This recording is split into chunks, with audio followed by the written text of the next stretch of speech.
अक्सर बच्चे ऐसे प्रश्न में फंस जाते हैं, तो आइए इसे सॉल्व करके देखते हैं। यहाँ पर है x प्लस एक्स, तो इसे जो है आपस में ऐड किया जाएगा यानी जोड़ा जाएगा। और जोड़ा जाएगा कैसे, तो देखिए x है और x के बगल में यदि कुछ भी नहीं है तो एक जो है गुणांक माना जाता है, क्योंकि एक ऐसी संख्या है जिससे किसी भी पद या किसी भी संख्या में गुना करने पर उस संख्या या पद में कोई परिवर्तन देखने को नहीं मिलता है। जैसे कि एक को हम यदि गुना करें x से तो होगा x ही, यदि एक को हम गुना करेंगे 20 से तो होगा 20 ही, यानी कि संख्या में और न ही पद में परिवर्तन होता है। तो यहाँ पर एक माना जाएगा, तो एक x और एक x दोनों को जोड़ेंगे तो 2x हो जाएगा, फिर एक x को जोड़ेंगे तो हो जाएगा 3x।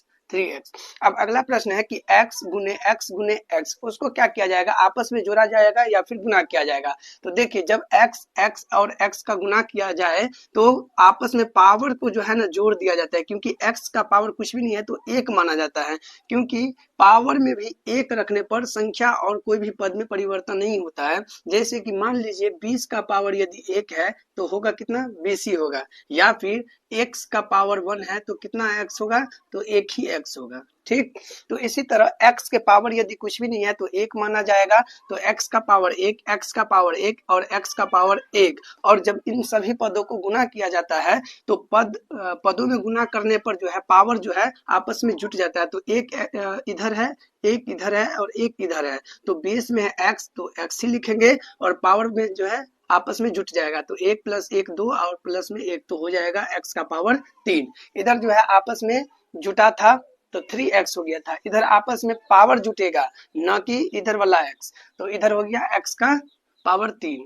अब अगला प्रश्न है कि x का पावर 4 और सभी का होल स्क्वायर है 3। तो 8 क्लास में एक फॉर्मूला है इसके लिए कि a का पावर m और सभी का होल स्क्वायर n हो, तो हो जाएगा बेस है a तो a और यह दोनों आपस में गुना हो जाएगा, m और n आपस में गुना हो जाएगा तो हो जाएगा m n। तो सेम कंडीशन यहाँ पर है, बेस में है x और पावर है 4 और सभी का पावर है 3, तो बेस है x तो x लिखेंगे और 4 और 3 आपस में गुना हो जाएगा तो 4 तिया 12। अगला प्रश्न है कि x का पावर 3 प्लस x का पावर 3, तो यह दोनों आपस में जुटेगा, तो इधर पावर वाला नहीं जुटेगा, पावर वाला ज्यों का त्यों रहेगा। इधर बगल में जो है इसके गुणांक में 1 और इसके गुणांक में 1 माना जाता है, तो 1 और 1 हो जाएगा 2 और x का पावर 3 है तो x का पावर 3, तो इसका सही आंसर हो जाएगा 2x क्यूब यानी पावर में 3।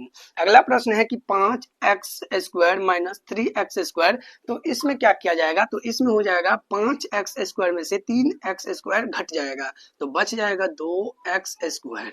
अब अगला प्रश्न है कि 12x क्यूब में 3x से भाग देना।